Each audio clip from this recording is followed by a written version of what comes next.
एक वीडियो आपने देखा होगा। ये ख़बर अब तक आप टेलीविज़न पर सुन चुके होंगे, मगर हम फिर से ये वीडियो प्ले करके आपको सुनवाते हैं।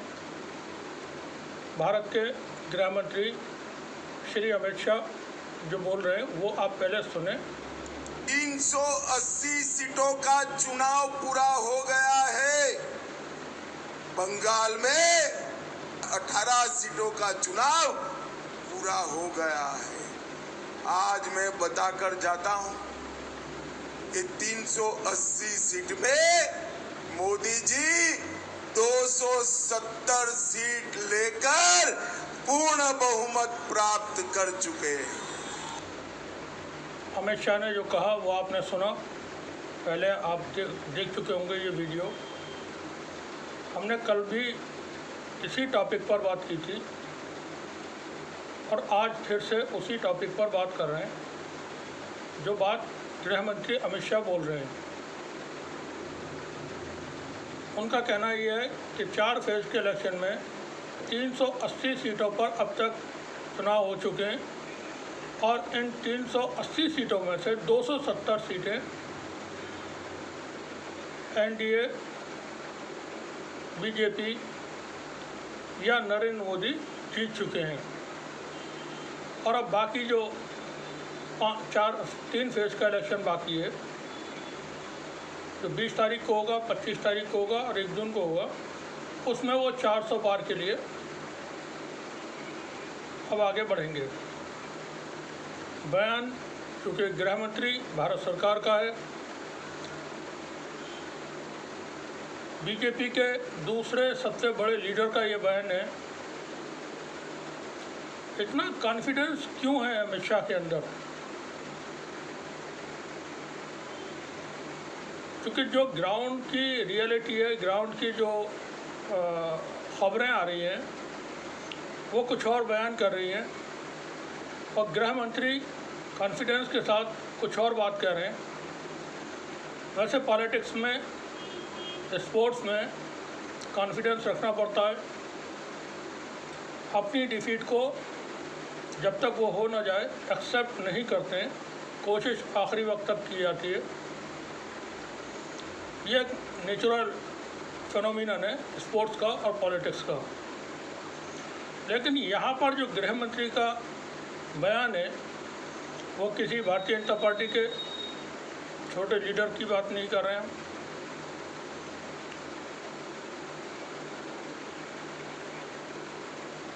ये बयान पूरी तैयारी के साथ दिया गया बयान है।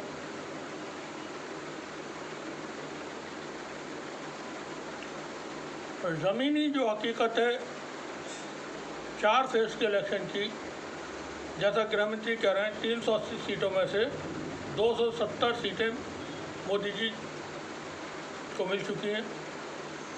तो ज़मीनी जो सूरत हाल है वो ये है कि 270 की आप आधी कर दें, वो जगह भी एनडीए गठबंधन 380 में से नहीं है।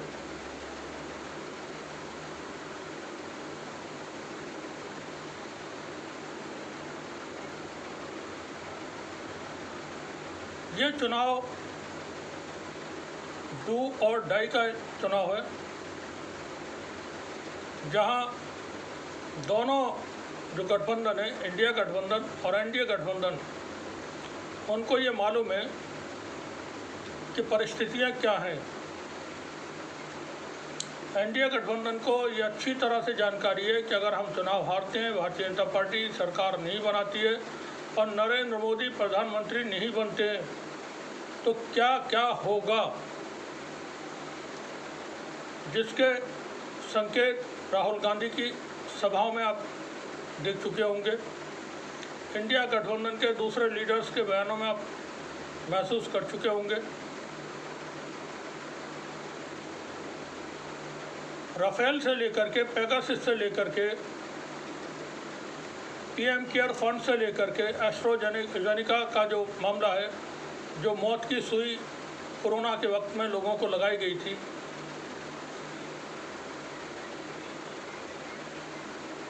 ब्रिटेन के अंदर 80 लोगों ने अदालत में मुकदमा किया हुआ है एस्ट्राजेनेका के ऊपर, और वहाँ पर उसे अपना हलफनामा दे करके कहना पड़ा कि ये दवा गलत बन गई, हार्ट अटैक इससे हो जाते हैं, ब्रेन स्ट्रोक हो जाता है, क्लॉटिंग हो जाती है। वो 80 लोग जिनकी डेथ हुई है उनकी फैमिली की तरफ से अब मुआवजा मांगा गया है, बहुत भारी भरकम। ऋषि सुनक की सरकार वहाँ जा सकती है इसी मुद्दे के ऊपर।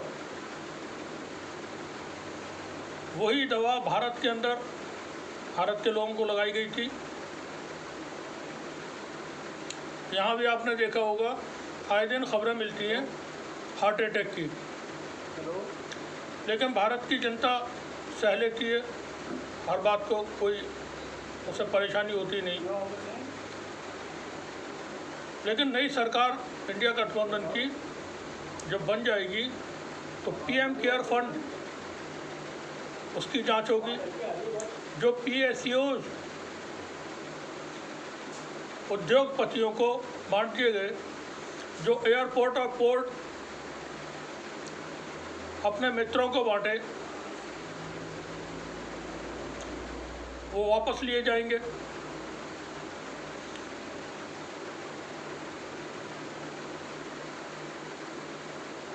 चुनावी चंदे का जो घोटाला सामने आया है उसकी जांच होगी, JPC बनेंगी और इनकी जांचें इंडिया गठबंधन की सरकार अगर बन जाती है तो वो कराएगी, ये स्पष्ट है। और उसमें बहुत सारे ब्यूरोक्रेट्स, पॉलिटिशियंस, ये लोग फंसेंगे। गृह मंत्री जो कह रहे हैं तो वो ये दावा पेश कर रहे हैं अभी से देश के अंदर कि हम सरकार से नहीं जा रहे हैं, सत्ता से नहीं जा रहे हैं। तो क्या 4 तारीख को 4 जून को जो चुनावी नतीजे आएंगे RSS सत्ता छोड़ेगी? क्या नरेंद्र मोदी सत्ता से बाहर होंगे, चुनाव हार जाते हैं तब, या वो सत्ता नहीं छोड़ेंगे, या मतगणना के दिन? क्योंकि EVM को लेकर के इतनी सारी बातें हैं, क्या EVM को लेकर के अंदर खाने कोई बड़ी तैयारियां, बड़े काम शुरू हो चुके हैं जिसके दम पर, क्योंकि जनता तो वोट नहीं कर रही है, अब जो नतीजे आएंगे वो नतीजे EVM के जरिए आएंगे। उन नतीजों की जो घोषणा होगी, जो ऐलान होंगे, कौन उम्मीदवार जीता और कौन हारा, वो चुनाव आयोग के कर्मचारी जो काउंटिंग की जगह पर होंगे उनके जरिए की जाएगी। तो अभी हाल ही में 3 महीने पहले 8 फरवरी को हमारे पड़ोसी देश पाकिस्तान में इलेक्शन हुए थे। भारत और पाकिस्तान 13 अगस्त 1947 तक एक ही देश था। दोनों की जो कल्चर है एक जैसा है, दोनों की ज़बानें एक है, दोनों की शक्ल सूरत एक है, दोनों के बाकी और तौर तरीके एक जैसे हैं।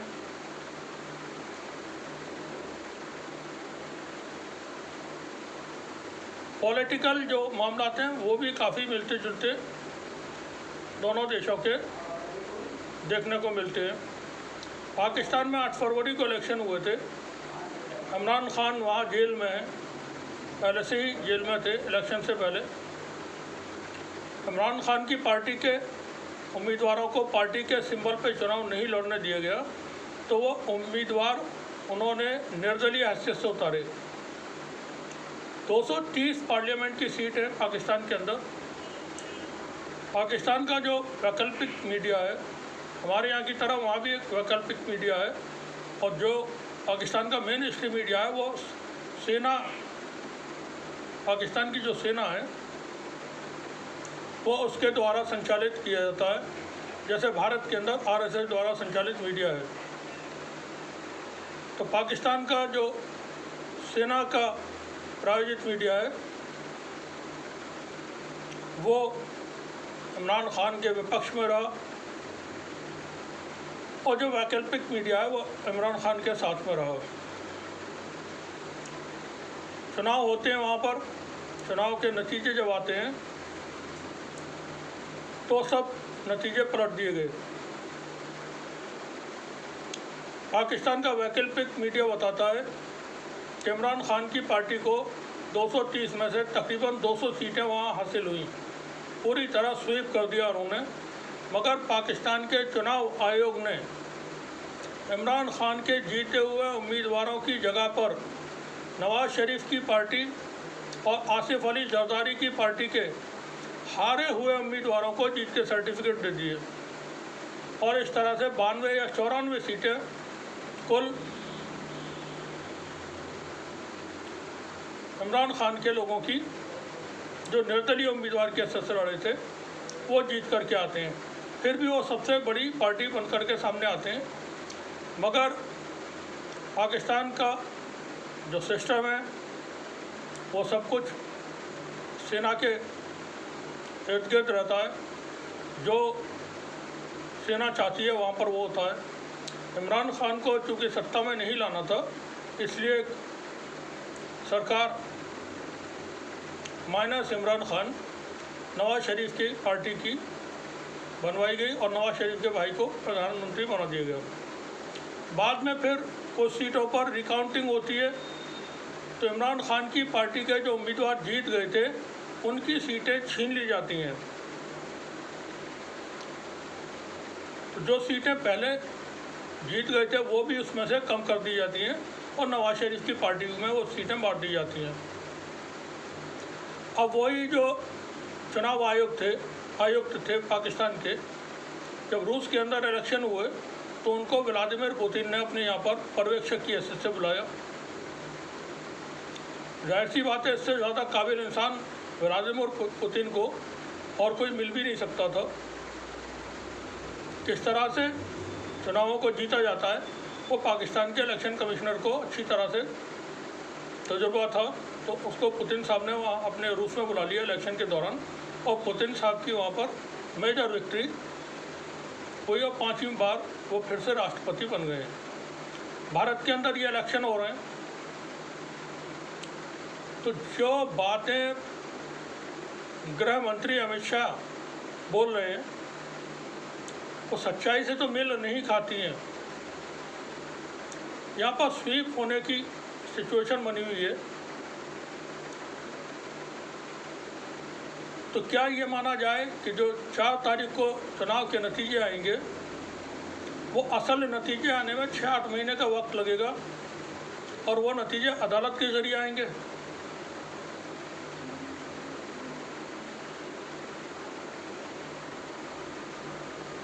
क्या इस तरह की तैयारियां सरकार ने की हुई हैं कि हमें हर हाल में इलेक्शन जीतना है? क्योंकि हम बार बार कह रहे हैं ईवीएम एक ऐसा वीक पॉइंट है जिसको मैनिपुलेट किया जा सकता है। इलेक्शन कमीशन 1000 बार ये कहे कि इसमें कोई गड़बड़ी नहीं की जा सकती, कोई भी देश में आज ये मानेगा नहीं कि इलेक्शन कमीशन बात सही कह रहा है।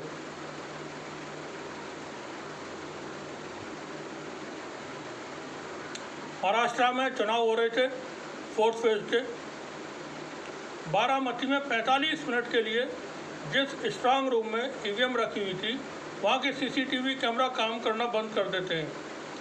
इलेक्शन कमीशन ने इस पर कोई क्लैरिफिकेशन नहीं दिया। 4 फेज के इलेक्शन होने के बाद भी कभी इलेक्शन कमीशन ने प्रेस कॉन्फ्रेंस करके नहीं बताया। हर बार जो डाटा आ रहे हैं वो बहुत देर से आ रहे हैं, कई दिन की देरी के साथ। पहले जो डाटा बताए जाते हैं और बाद में जो फाइनल डाटा आते हैं उसमें कई फीसद परसेंटेज का फ़र्क होता है। तो क्या जो प्लान बी है कि हर हाल में चुनाव जीतना है, अमित शाह जी के बयान के बाद ये बात करना पड़ रही है कि क्या कोई प्लान बी है इस तरह का कि हर हाल में हमको चुनाव जीतना है, और वो चुनाव जीतने का सिर्फ जो तरीका बाकी बचा है वो ईवीएम है और इलेक्शन कमीशन है, कोई और तरीका नहीं है। जनता से आप अब कोई तवक्को न रखें। जनता का मूड बना हुआ है और जनता वोट अपने लिए कर रही है। वो इंडिया गठबंधन को भी नहीं दे रही, समाजवादी पार्टी को भी वोट नहीं कर रही, कांग्रेस को भी नहीं दे रही है। वो अपने हक के लिए, अपने लोकतंत्र के लिए, अपने संविधान के लिए, अपनी नौकरियों के लिए, अपनी सेहत, स्कूल, सड़क, पानी, बिजली, इन मुद्दों पर चुनाव लड़ रही है। खुद जनता चुनाव लड़ रही है इस वक्त। तो जनता से तो कोई तवक्को सरकार के लोगों को नहीं होना चाहिए। अब जो बाकी बचता है वो ईवीएम है और इलेक्शन कमीशन है। ऐसा मेरा निजी अपना तजुर्बा है। एक मर्तबा काउंटिंग के वक्त में रहना हुआ तो वहाँ देखा लाइट ऑफ कर दी जाती है, ballot papers, plain ballot papers पे, तब बैलेट पेपर हुआ करते थे, ईवीएम नहीं थी, उन पे मोहरें लगती हैं और जो उम्मीदवार मेयर के चुनाव थे, ये जो हारा हुआ उम्मीदवार था उसके वोटों में उनकी गिनती होती है और उसको फिर जीत का सर्टिफिकेट दिया जाता है। जो हारने वाला उम्मीदवार था प्रोटेस्ट करता है तो उसको धक्के दे करके बाहर करवा दिया था, कुछ दिनों के बाद जेल में चला जाता है वो। अब जो तैयारियां हैं, क्योंकि इलेक्शन कमीशन के जो लोग होंगे पोलिंग काउंटिंग प्लेसेस पर, तो सर्टिफिकेट्स तो वो लोग देंगे।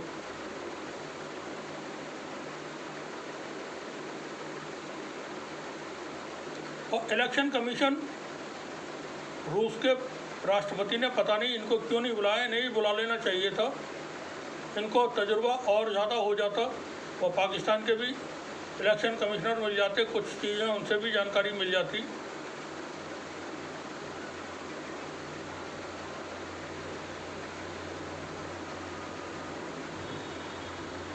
तो ये सवाल है। देखिए,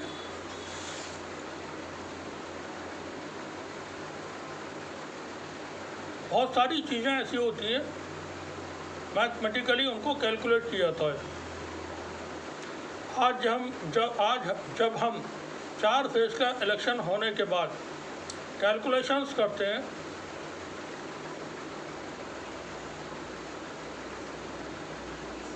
तो जो नतीजे आते हुए नज़र आ रहे हैं वो एनडीए गठबंधन के फेवर में नहीं है।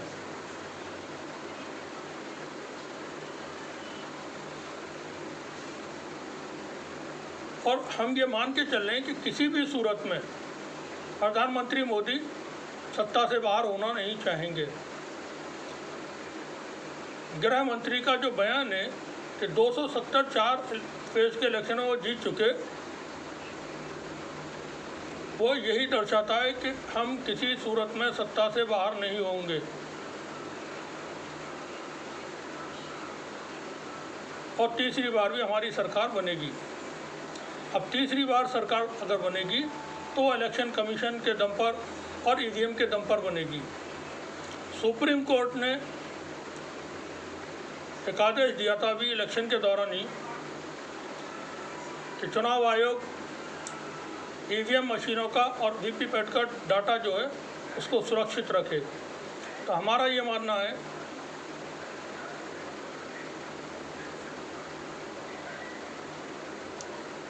कि 4 तारीख को जो नतीजे आएंगे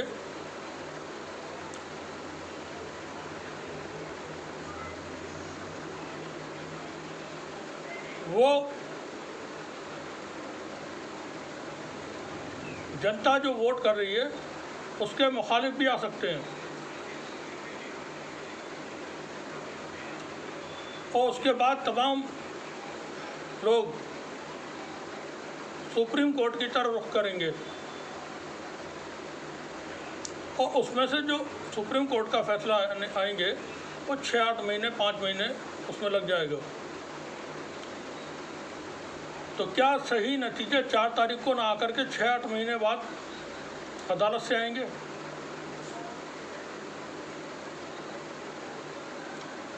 अदालत इस वक्त बहुत शानदार काम कर रही है। सुप्रीम कोर्ट का इसको सैल्यूट किया जाना चाहिए। इलेक्टोरल बॉन्ड और अरविंद केजरीवाल की जमानत, संजय सिंह के मामले में जजमेंट, कई सारे जजमेंट हैं जो इस दौरान सुप्रीम कोर्ट की तरफ से लोकतंत्र की मजबूत करने के लिए अगर हम देखें तो वो आए। सुप्रीम कोर्ट के ऊपर या अदालतों के ऊपर बहुत बड़ा सा क्वेश्चन मार्क बाबरी मस्जिद के जजमेंट के बाद लग चुका था। इंटरनेशनल लेवल पर भारत की जैसा मीडिया की इमेज बनी हुई है, जैसा हंगर इंडेक्स में भारत का इमेज है, उसी तरह का इमेज जुडिशरी को लेकर के भी बना दिया गया था, यह बन चुका था। आप देखें, अरविंद केजरीवाल की गिरफ्तारी के वक्त जर्मनी की तरफ से बयान जारी हो रहे थे, अमेरिका की तरफ से बयान जारी हुआ कि हमारी नज़र है अरविंद केजरीवाल की गिरफ्तारी के बाद आने वाली खबरों पर, और हम देख रहे हैं कि इसमें समयबद्ध पारदर्शी न्याय हो। संयुक्त राष्ट्र संघ की तरफ से अरविंद केजरीवाल की गिरफ्तारी के बाद वक्त में बयान सामने आया। अंतर्राष्ट्रीय लेवल पर भारत के ऊपर इस तरह की जुडिशरी को लेकर के कभी बात नहीं हुई थी। केजरीवाल को जो जमानत मिली, इंटरिम बेल सुप्रीम कोर्ट ने दी है, वो बिना मांगे सुप्रीम कोर्ट ने उनको जमानत दी है, क्योंकि भारत के लोकतंत्र को बचा के रखना सुप्रीम कोर्ट की भी जिम्मेदारी है। जनता का चुना हुआ एक मुख्यमंत्री बिना किसी आधार के उसकी गिरफ्तारी हो जाती है इलेक्शन के दौरान, तो सुप्रीम कोर्ट भी तमाम चीज़ें करीब से देख रहा है और जजेस के ऊपर बड़ी जिम्मेदारी होती है। मुंबई में आदर्श बिल्डिंग का एक मामला था, 13 या 14 की बात है, उसको गिराया जाना था।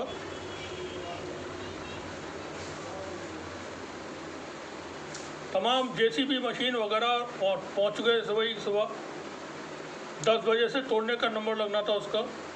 मीडिया की टीमें वहाँ मौजूद थी, लाइव टेलीकास्ट टेलीविज़न पे हो रहा था। खबर आती है कि तोड़ने पर पाबंदी लगा दी गई, रोक लगा दी गई है। हुआ क्या था कि सुप्रीम कोर्ट के किसी जज ने उस रिपोर्ट को देखा और उन्होंने आदेश तत्काल रोक लगाने का जारी किया। अगर जज साहब की तरफ से देरी की जाती तो वह इमारत टूटना शुरू हो जाती। यहाँ भी लोकतंत्र की इमारत जो खड़ी हुई है उसको टूटने से बचाने का काम न्यायालय का है, अदालत का है। इंसाफ, जुडिशरी सबसे अहम होती है किसी भी देश के अंदर। जब उस मुल्क के अंदर इंसाफ का निज़ाम नहीं रहता, कोई भी मुल्क हो, तो वहाँ बाकी चीज़ें बिल्कुल गड़बड़ हो जाती हैं। हुकूमत के लोग बेलगाम हो जाते हैं, एनार्की टाइप की सोसाइटी तैयार हो जाती है। अब जो चुनाव चल रहे हैं देश के अंदर, और जो बात अमित शाह ने, माननीय गृहमंत्री ने कही है, वह एक चिंता का भी है। सियासत में कोई भी बात यूं ही नहीं कही जाती, और पॉलिटिक्स में aims are important, means are not important. ये लॉ ये फॉलो करते हैं पॉलिटिशियंस। एम जो है तीसरी बार सत्ता है, मीन्स ईवीएम हो या इलेक्शन कमीशन हो,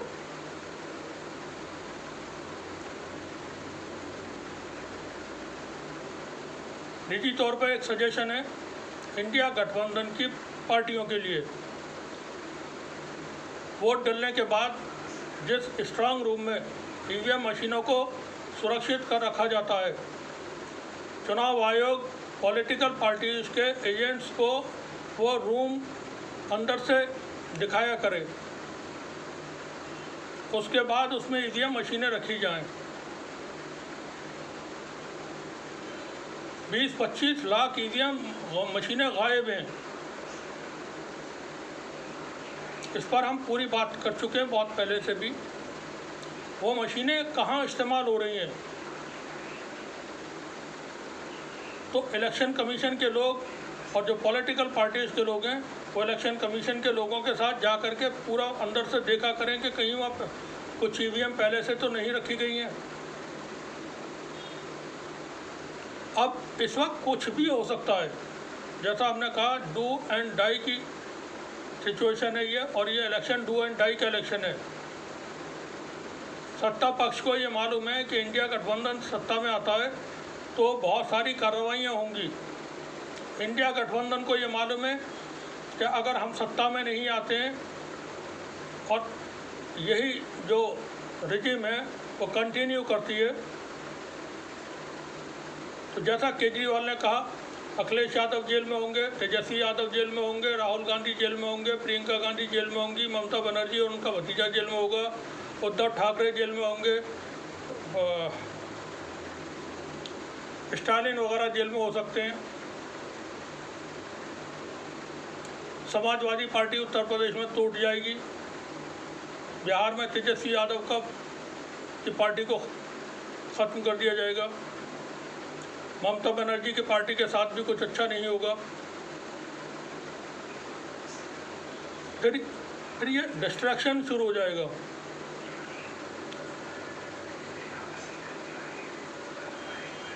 जो हिडन एजेंडा है उस पर तो बात नहीं कर सकते हैं बीजेपी के लीडर्स कि हमको तीसरा जो टेन्योर चाहिए उसमें हमको क्या क्या काम करने हैं, लेकिन बाकी तो वो बता चुके हैं।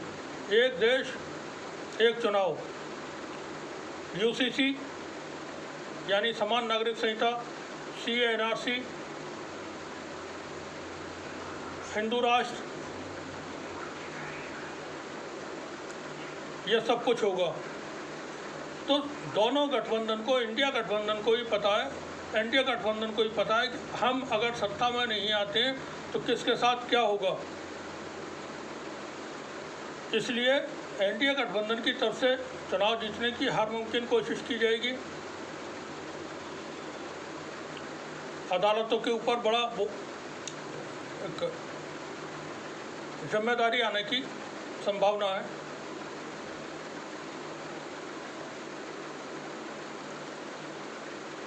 ध्यान रखें आप सभी अपना, वोट ज़रूर करें।